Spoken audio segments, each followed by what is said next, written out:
Bismillahirrahmanirrahim. Assalamualaikum warahmatullahi wabarakatuh. Sebelumnya izin memperkenalkan diri, kami dari kelas A Teknik Industri 2018, kelompok 5 untuk mata kuliah Penelitian Operasional 2. Di sini kami mengambil judul analisis data menggunakan metode Markov Chain, waktu diskrit dan kontinu.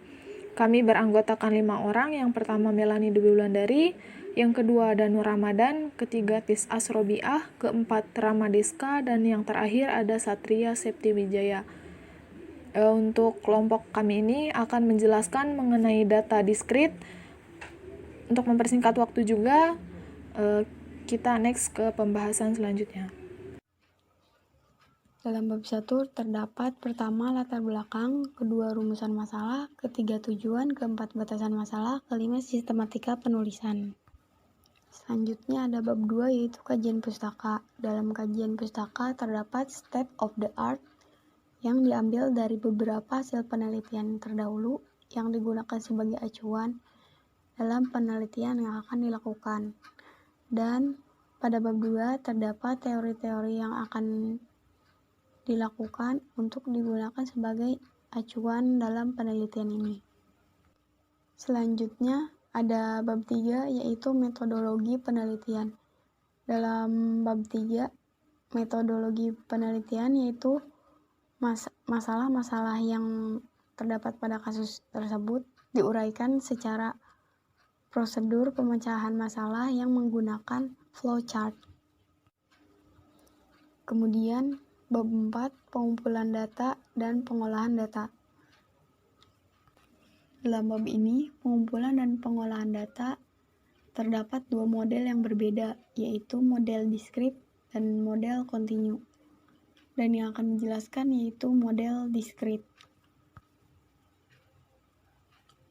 Untuk menghitung data Markov Chain waktu diskrit, tahap pertama, kita mengidentifikasi masalahnya terlebih dahulu. Tahap kedua, pemecahan model dengan menentukan perhitungan menggunakan matriks. Untuk mengetahui peluang transisi, sebaiknya dibuatkan matriks terlebih dahulu untuk mempermudah pembuatan tabel peluang transisi. Untuk pembuatan tabel berikut diambil dari data perpindahan merek GSM yang dibagi dengan nilai responden sebelumnya.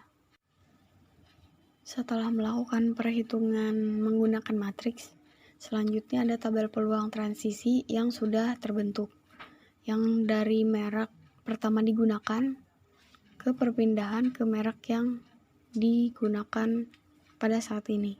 Lalu setelah itu digambarkan prediksi penggunaan kartu seluler di masa yang akan datang dengan menggunakan grafik. Selanjutnya ada bab 5 yaitu analisa dan pembahasan. Pada proses perhitungan dan penelitian kali ini, kelompok 5 pada penelitian operasional 2 membahas mengenai studi kasus yang berhubungan dengan proses penyelesaian mengenai operator dengan menggunakan metode Markov Chain diskrit. Hasil yang perhitungan yang sudah dilakukan terdapat pada bab 4.